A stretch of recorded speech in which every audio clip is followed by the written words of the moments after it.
Hello everybody and welcome back to Quilters Apothecary. What we are doing today is we are doing a quick flash toot. A few of you had asked how I trim, and what I'm going to do first is this particular flash toot is going to be on just trimming regular quilts. I'm going to show you two different quilts and how I trim two different ways. Right now this quilt just finished. I trimmed the batting down to here, as you can see. And now what I'm going to do is I'm going to leave it pinned on this side, but I'm going to roll it all the way back. Of course, I have my machine moved away.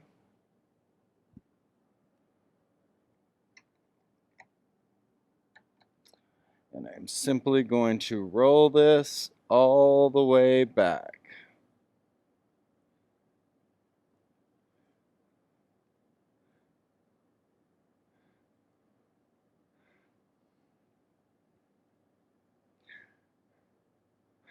Because what I do is I actually trim from the back of my machine. So I'm going to bring that all the way. There we go. And now I'm going to go over to the other side, and then we'll be at the back of the machine, and I'll show you exactly how I start and finish trimming using this part of the machine as a stabilizer.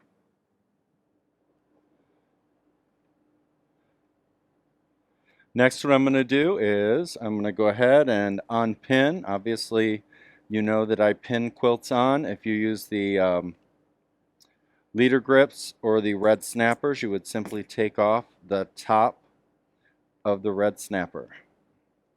So I'm just unpinning that all the way down.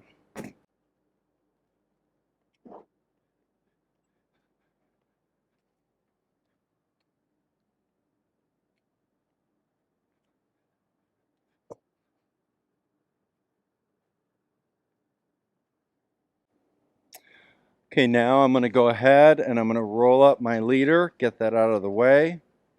I'm going to come under, get rid of my pin. One of the things that I make sure that I do, and I'm going to get rid of my pin tray. One of the things that I make sure I do with my rotary cutter when I'm trimming a quilt is I always make sure that this thing is closed unless it's engaged. So I want to make sure never to just have it open laying near the quilt, because God forbid you slice the quilt top itself after quilting. That's not something you want to do.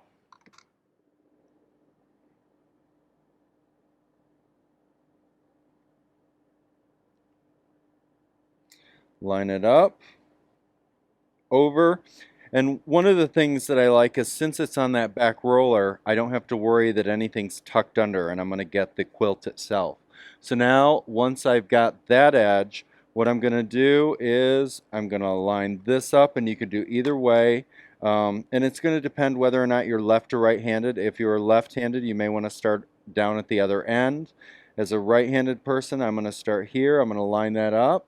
And again, I'm going to keep it nice and straight. I'm going to make sure to also square it with my edge. Now again, when you get a quilt that's not perfectly square, they get what they give, and so that's kind of the way that that works.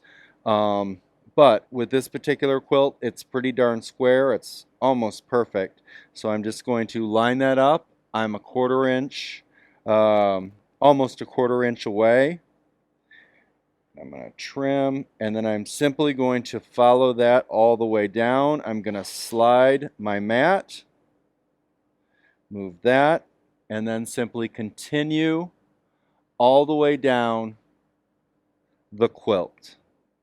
So on my take-in form, I actually have a spot where I say, unless you specify here, and they check that box, the quilt does get trimmed. I have only once or twice in the last 5 years sent quilts back untrimmed, and that was very simply because they were scalloped border type quilts.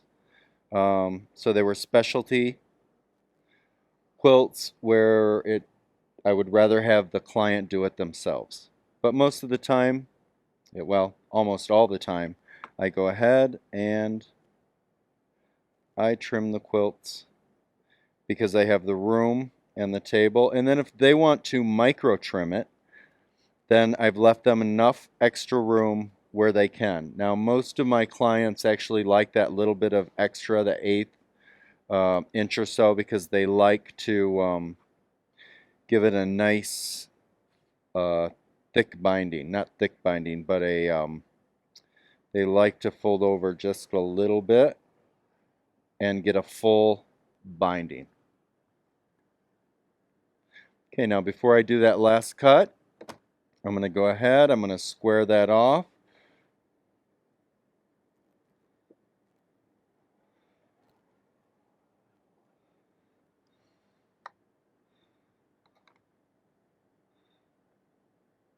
And then what I'm going to do is I am simply going to, and always again, remember to close your rotary if you're going to lay it on the quilt.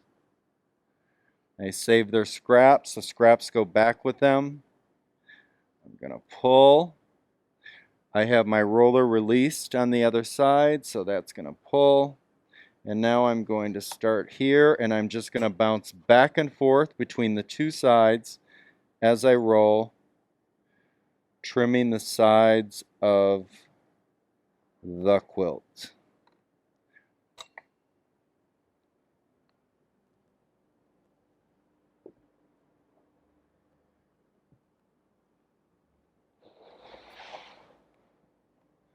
Slide my mat back down.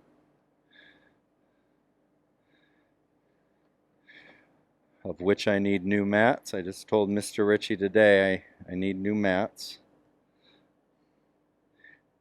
And of course he said, "Why do you need new mats? We just got those 12 years ago."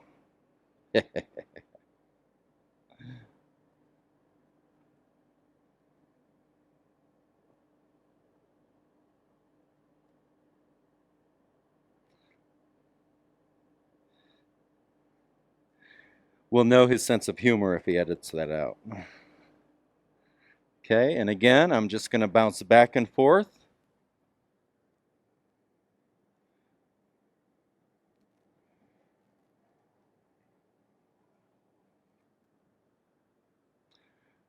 Before I start, what I do is I vacuum around and under my machine to get rid of any loose threads. I'm pretty fortunate in this studio. I have a nice low nap carpet, and that works well. Now I'm going to bounce over to the other side.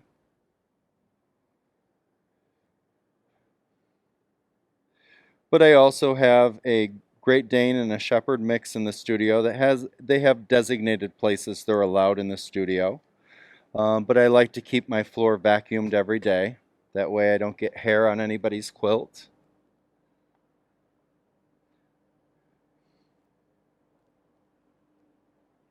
And I know, before anybody says anything, well, maybe you shouldn't have the dogs in the studio. Well, that's why I call it my studio.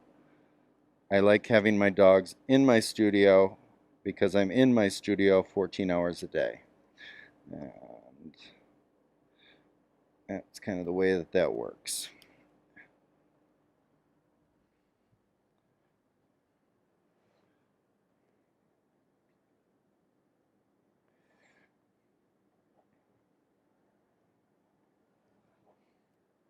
And yes, I do let people know that I have dogs in the studio in case they have an allergy. That way they can make the decision to go somewhere else. And I have a list of all my local long armors that I hand out, if that be the case. Or if I do get a quilt that I know isn't a style that I would do well, or that I know someone locally who would do an amazing job with that particular style. Because not every quilt that I get is a quilt that I choose to quilt.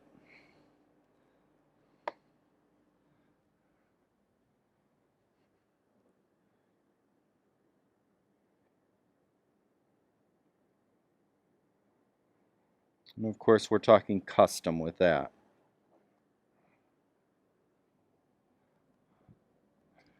Again, close my blade. Pull this. Now, because I have my leader, and I'm sorry, Patrick, could we get a wider shot so that they can see that? We're actually down to the bottom of the quilt.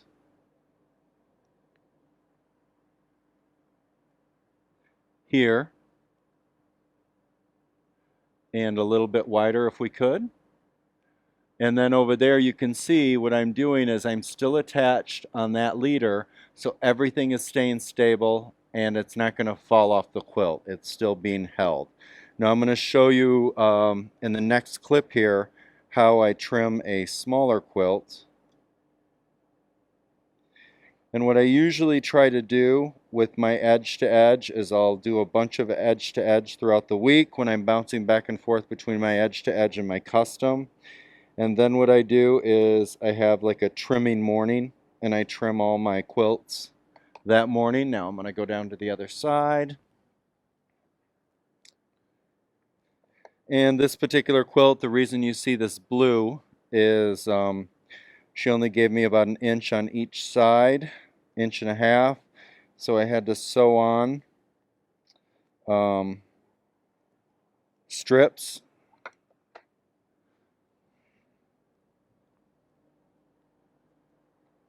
And what I'm going to do now is I'm going to rip that down because I want these strips, because I do pretty often get quilts in which the piecer doesn't give me enough back on the sides, and so I can reuse those over and over for many quilts before I have to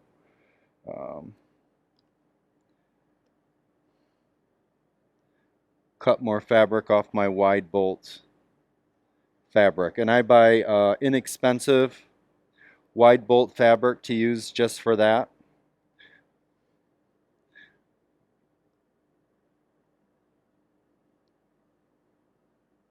So now I'm simply going to be going right along the bottom, following that same process. I'm going to be trimming between an 1/8 and a 1/4 inch beyond the edge of my quilt.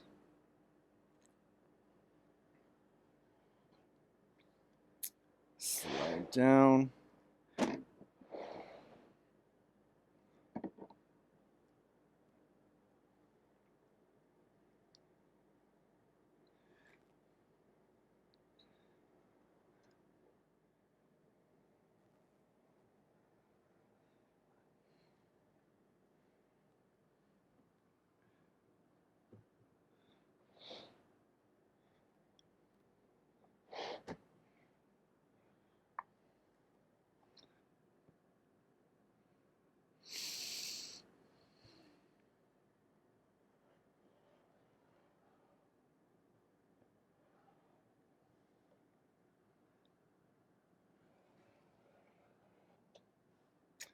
There we go. So now, and let me get rid of that little tail we got right there. Get a nice straight and square edge on this beautiful piece, and it's ready for her to do the binding. And as you can see here, what I always do, and I know we've gone over this before, but as I'm doing the quilt, I always base down the edge. So now it's a nice, easy bind when they sew on the binding. Nothing's going to bunch or grab on that. So that's how I do that one. So what I'm going to do now is I'm going to go ahead and I'm going to trim a smaller quilt so that I can show you how I would do that after removing it from the frame. Okay, so here we have, of course, a smaller quilt. And what I'm going to do with this one is I have put it over the rail right there. Now, if I had a really small quilt, I might put a little table. I have a small, narrow fold-up table that I would put right up against this table. That way it's nice and flat there. But with this one, it can just hang off the rail. And just like before, I have it there. I'm going to start trimming first down the sides.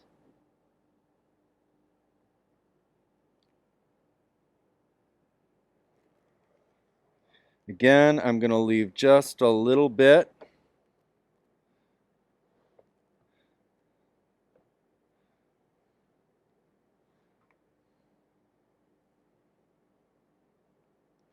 Line that up.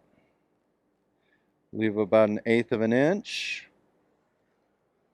And repeat kind of the same exact thing that we did with the black quilt with the poppies.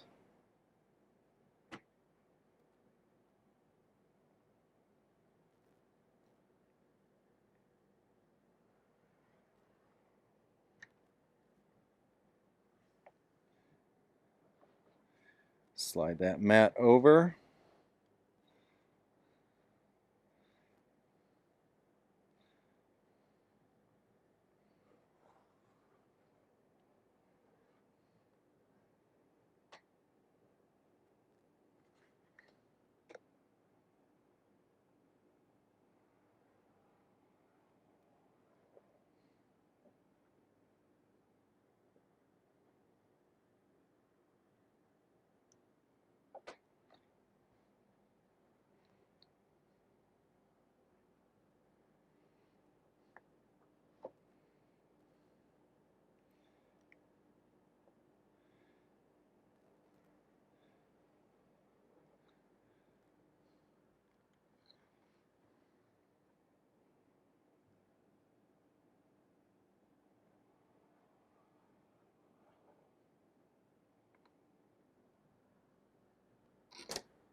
Keep my extra fabric over and out of the way.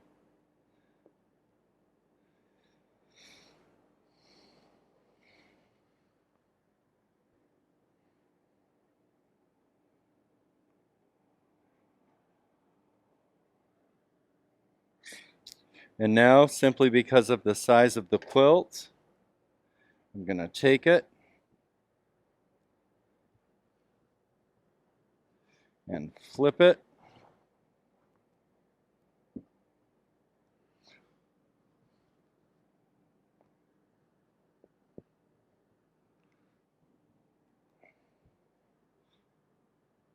Just to get that leverage, and again, I don't want to harm any of their extra backing fabric, especially that beautiful cafe.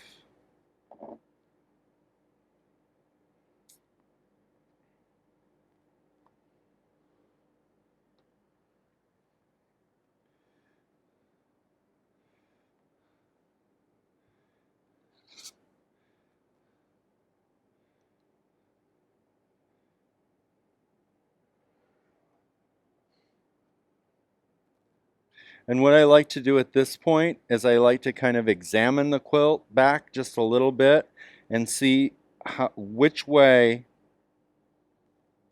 am I going to give them the best bang for their buck of backing fabric back.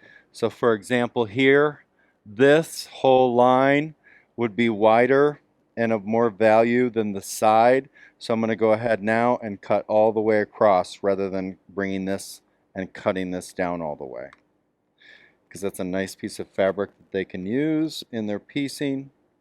I try to be mindful of that because I know I like to save all of mine.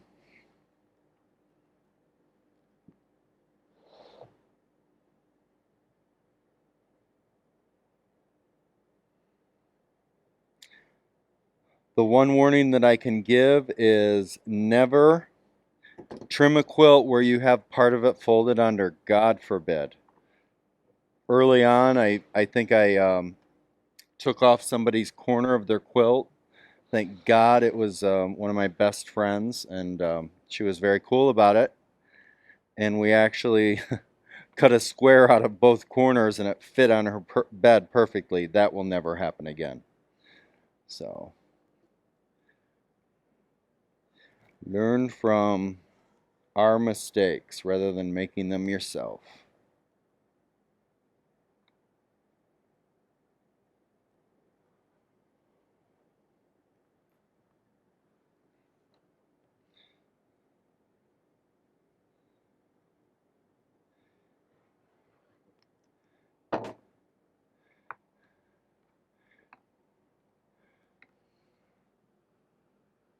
Okay, so now we have another wonderfully trimmed quilt. So I hope that you have enjoyed that mini toot, flash toot, on how I trim my regular, like I said, edge to edge and my basic custom quilts.